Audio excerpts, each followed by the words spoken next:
Nash in Edgecombe County on federal charges.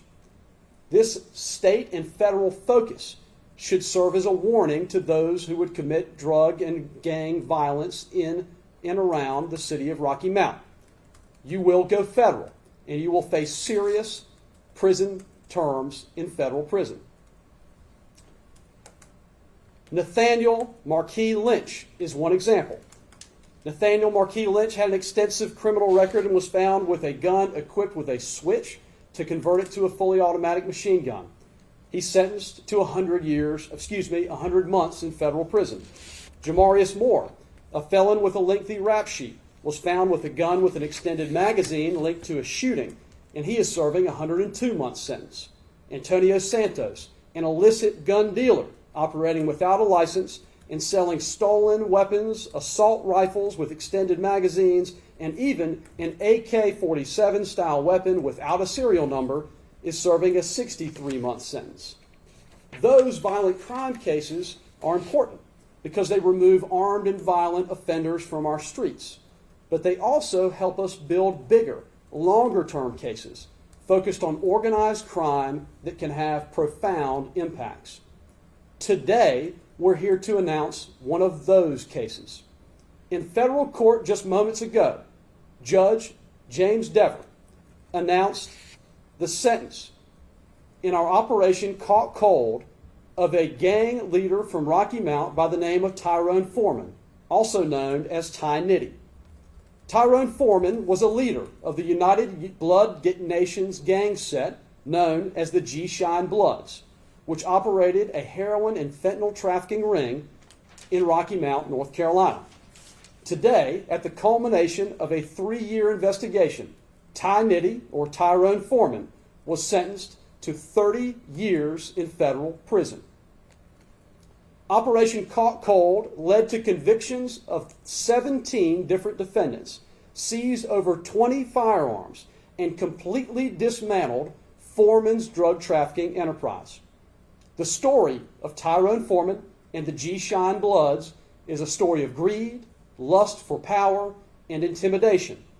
But that story ended today, the way gang stories often do, with a lengthy federal sentence and justice done.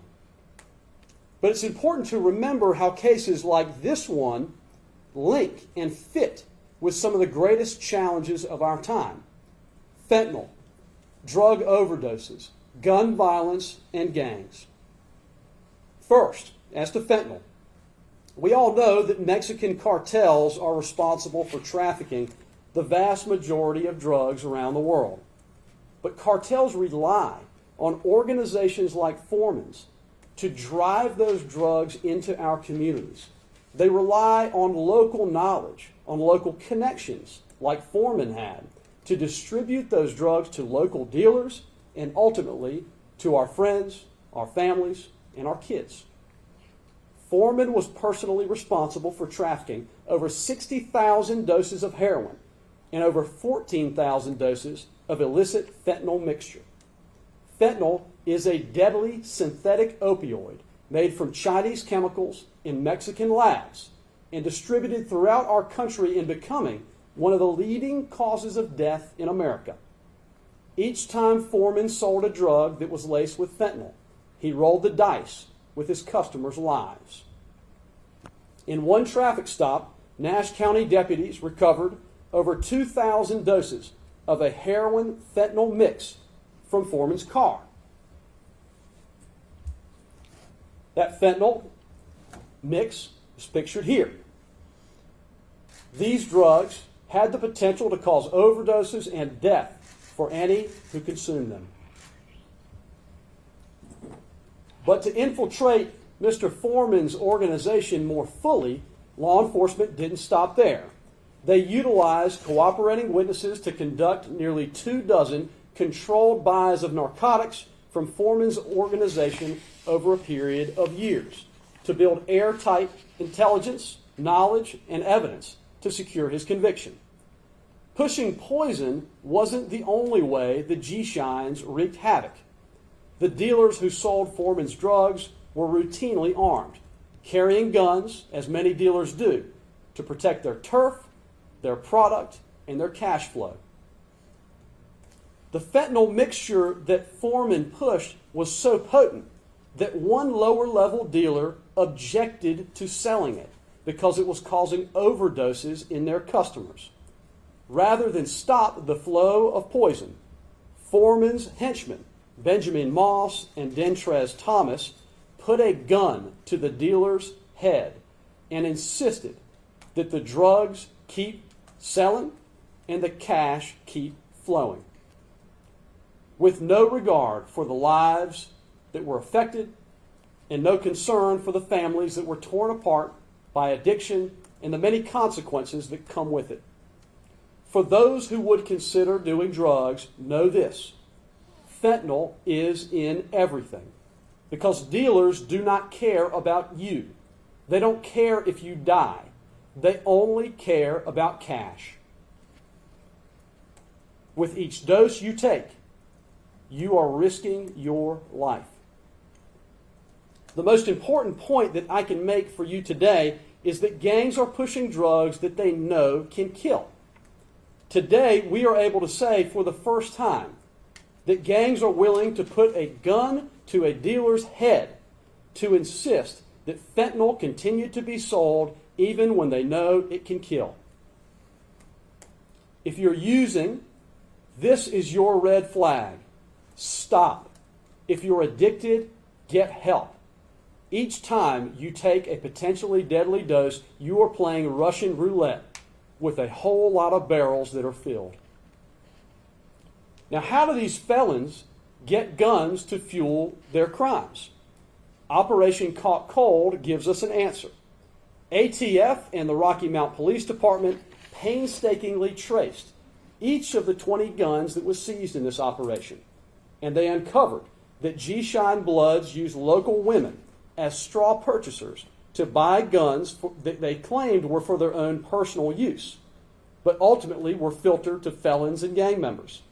Vernisha Suggs was one of those women, and she has been sentenced to 5 years in federal prison for a multi-year conspiracy to send guns to G-Shine Blood members in Rocky Mount. When guns land in the hands of validated Bloods, they carry them and they use them to protect their drugs. In just a month from a time when one of those guns was purchased, it was used and recovered from a gang-related shootout at a house that Tyrone Foreman used to store his drugs. That gun was purchased by a straw buyer. These guns fuel a lifestyle that glorifies violence. In Foreman's own words, in a rap video he recorded, "I'm riding round your side of town with my windows down and my chopper out. Blood's coming, Crips get to running."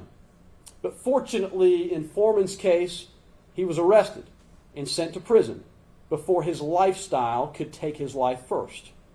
His arrest came at a Maryland traffic stop as he returned from a meeting with a drug supplier in New York with 3,500 doses of a fentanyl heroin mix.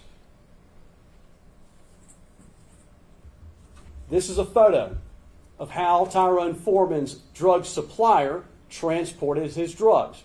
You can see the packets individually wrapped, along with a firearm used to safeguard those illicit goods as they transported them across state lines.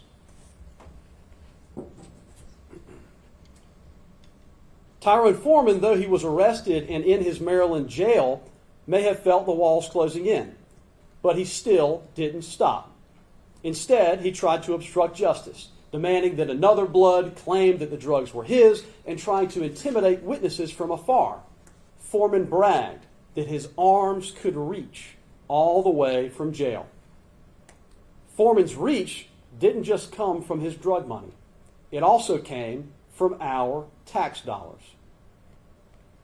Foreman directed a mail and wire fraud conspiracy to get COVID-19 related unemployment benefits in excess of $250,000.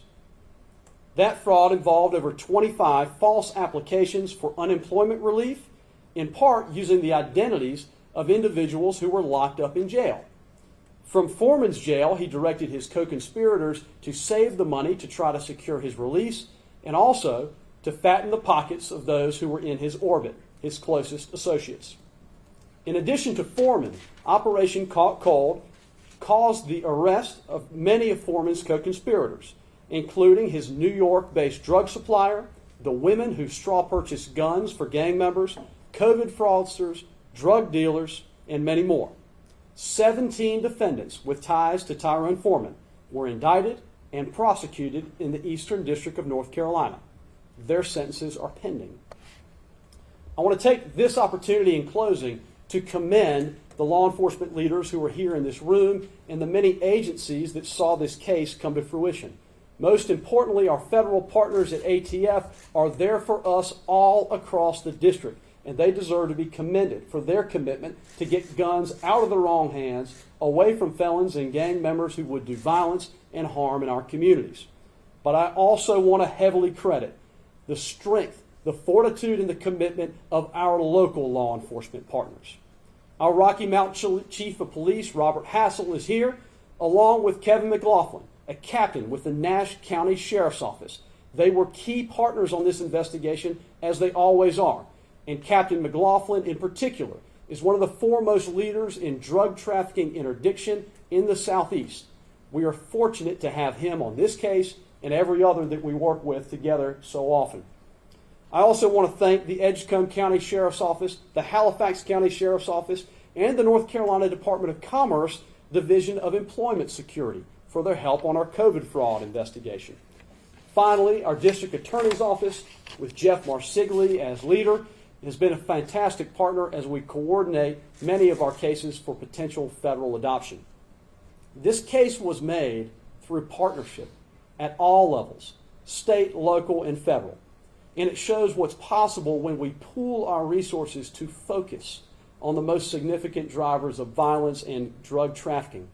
Through hard work, collaboration, open communication, and a team approach, we've dismantled a very dangerous group who dodged consequences for years. Our partnership needs that kind of focus, because if we don't have it, organizations like the Bloods will thrive, poisoning our kids, endangering our communities, and undermining our societal norms and the rule of law itself. Today, we commit to you, the public, that this partnership is not a one-time partnership. It persists. We will continue until we make Rocky Mount as safe a city as can possibly be. To the violent felons with guns, let this 30-year sentence stand as a warning. This team stands ready to hold you to account. Thank you, and with that, I'd like to invite our partners forward to share some remarks. Chief Hassel? Thank you.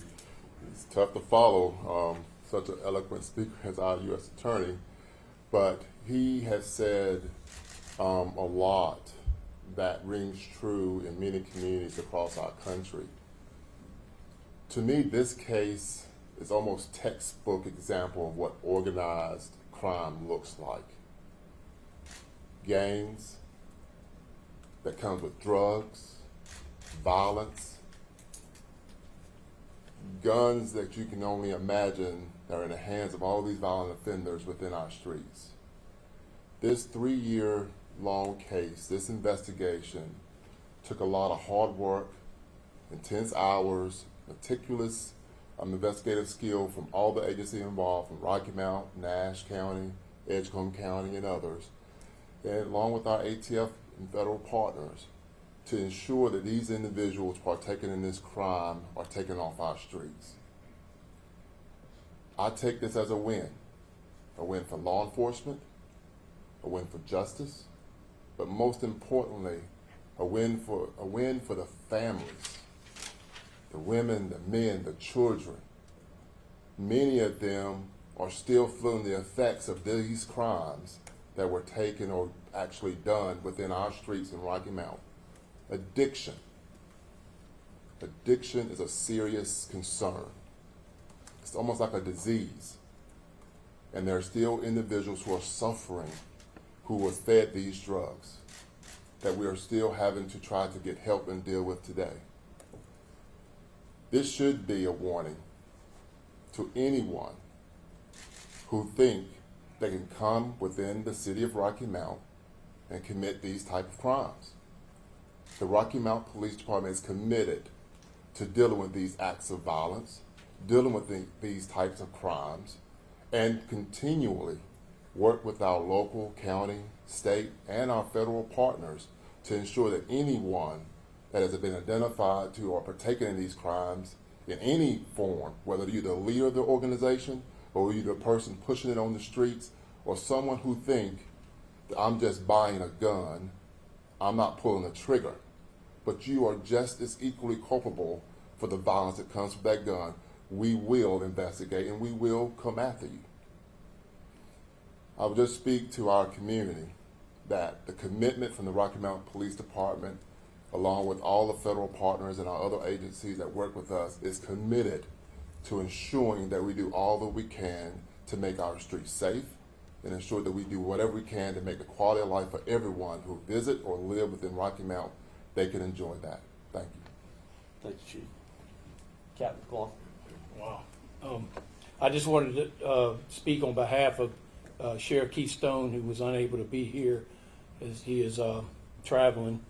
And I wanted to thank the ATF, Rocky Mount Police Department, Edgecombe Police Department, the members of the Nash County Sheriff's Office Narcotics Unit that worked tirelessly with myself and others to investigate this case. It's actually been going on for probably more than 6 years. And it's been a part of our daily lives there in Nash County. I also want to give a special thank you to the men of the Wake County Sheriff's Office's CAT team who tirelessly came out and helped us conduct electronic surveillance in this case, which led to the success of many of the seizures that we've had.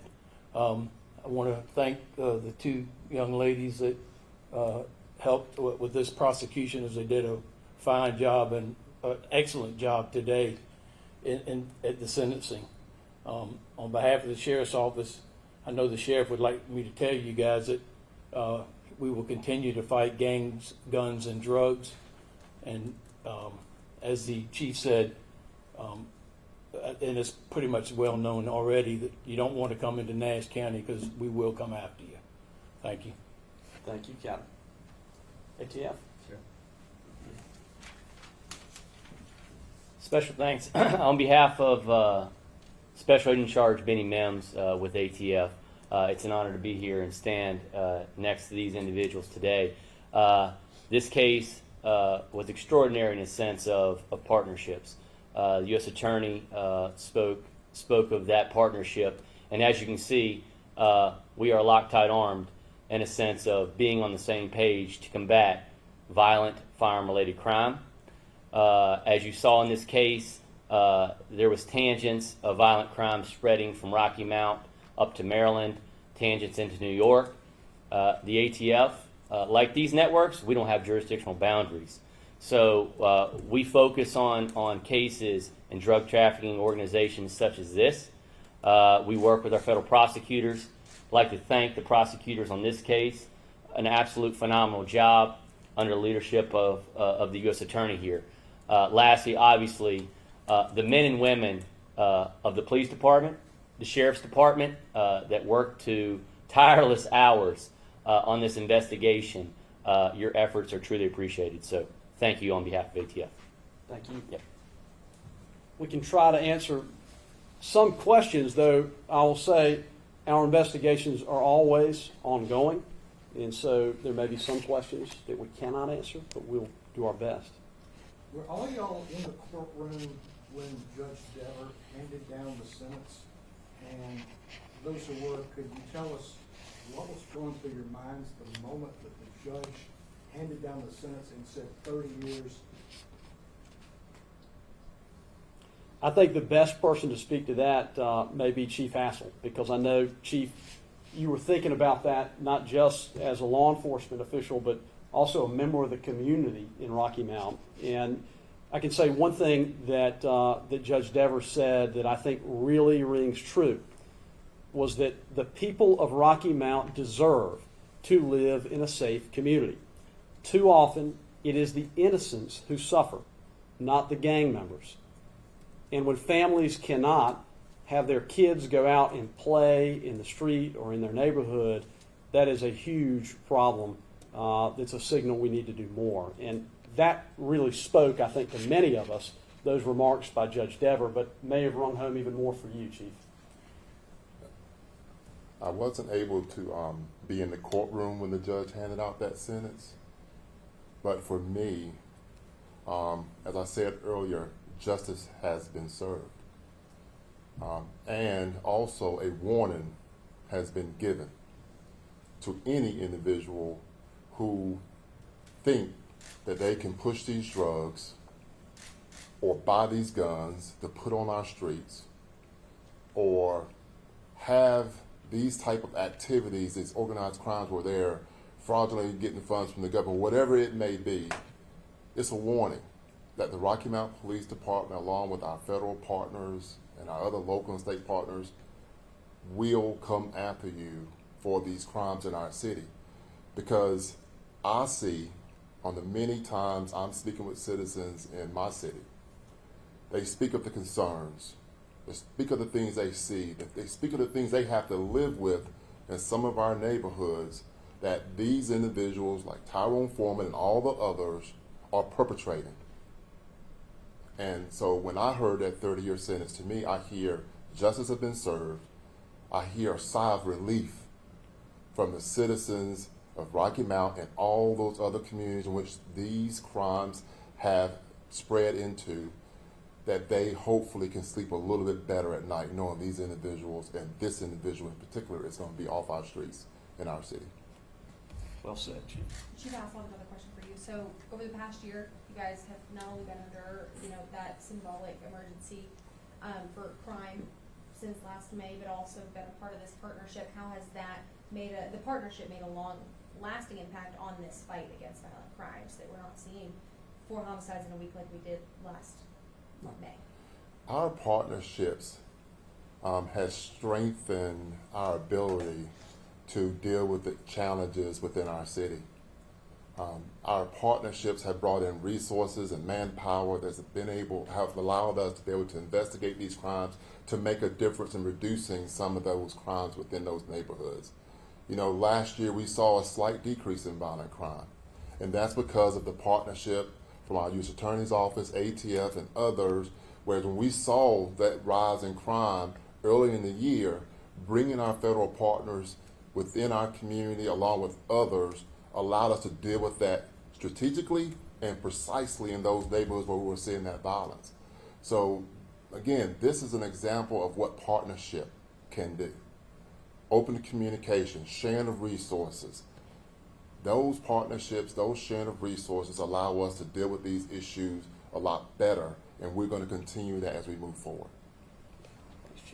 What comes next for the partnership? I mean, you did, Chief, say that violent crime dropped, as it did from 21 to 22, but murders also rose significantly, and we are still under a symbolic state of emergency for gun violence. Where does the partnership go from here, and what are the next steps? Dealing with this case and all the other cases that were associated with this isn't like the end. This is just the beginning of what we're continuing to do and investigate within our city. There is a lot of other investigations that we're working on together within our city. The U.S. Attorney and I just had a conversation the other day about another initiative that we're looking to bring within the city of Rocky Mount that's going to help make our streets safer. So to anyone who may be watching this press conference, this isn't the end. Yes, this is a win, but there are other wins to come. What is that initiative? It will be coming. And I would say to our friends at WRAL, Keenan Willard in particular, your willingness to spotlight Rocky Mount and be there on the ground is much appreciated by those in the room who put in this work. I want to say something about the United States Department of Justice that I think we take for granted that people may know, but they really may not. but it is comprised of legions of dedicated professionals who get up every day, day in and day out, with the singular mission to try to make our communities safer. There are no two prosecutors who better exemplify that than Caroline Webb and Charity Wilson, who handled this case, and J.D. Kester, a former assistant United States attorney who indicted this case. And these cases get worked for long periods of time, a long line of leaders who build these cases meticulously and try to move the needle for the better. And so we face challenges in Rocky Mount. Rocky Mount has faced challenges for many years. We are standing at a long history where many in Rocky Mount have lost opportunities for greater education, for employment, and for a better way of life. And the net result of that is a place that needs to be uplifted. And that is done by getting rid of those who kick people down. People like this gang, who deny people opportunities to escape the grip of addiction, who sow gun violence and trauma for young people throughout our cities. Getting rid of those who drive the most significant violence and inflict the greatest harm is step one in addressing our issues with violent crime. But there's also much more to be done in partnership with our social services and otherwise, and I hope that that can be part of the initiative that Chief Hassel has spoken about. So I thank you all very much in the media for highlighting these stories and standing up for those in the community who too often have felt left out, left behind, and forgotten. We, like our AUSAs here, run to where the lost are, and we fight to stand up for them. Thank you. Any thoughts about the law enforcement in Maryland? They apparently played a factor in a role in this too. They're great partners. We partner with folks all over the country. That was not an accidental traffic stop, I feel I can fairly say, and was well informed as to the nature of what Mr. Foreman may have been up to through many means of investigation to gather intelligence and information. So throughout the country, we can collaborate to reach out to law enforcement partners to use information and intelligence and evidence that we glean through our investigations to time our interventions in such a way that we can have confidence we will secure evidence to support cases.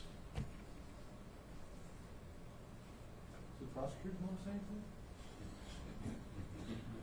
I think the boss man has said everything there is to say. I'm just curious, what was the look on Foreman's face, or did he say anything, or what was the reaction on his side, or did he just stand there and listen to the judge sentencing? What was going on there with Foreman? Yeah, Tyrone Foreman had some words to say. I don't want to speak on his behalf, but I'm sure the transcript's available if we want to obtain that. Okay. And what is the larger message you would also like to send to people who may want to try to take his place or may want to engage in this kind of enterprise and think they can either challenge or beat the system? I think Kevin McLaughlin has said, bring it on. We feel well prepared to handle any drug traffickers who want to engage in that kind of conduct in Nash and Edgecombe County or anywhere in eastern North Carolina.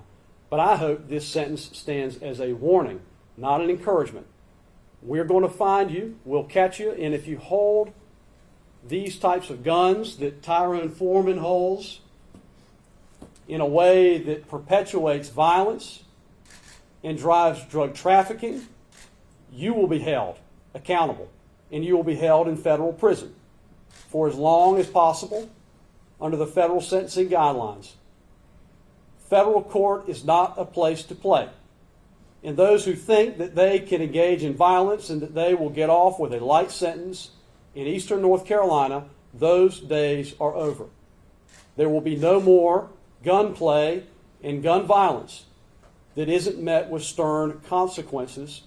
Our assistant United States attorneys are all over the Eastern District of North Carolina, looking for cases that involve significant drivers of violence so they can be taken federal and they can face a lengthy prison sentence.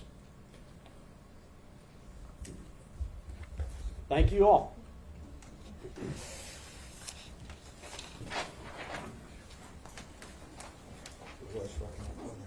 Can I ask a favor? Can you hold the pictures up one more time? Maybe we can just lay them out so we can get photos of them. Get you those. If I could get my vest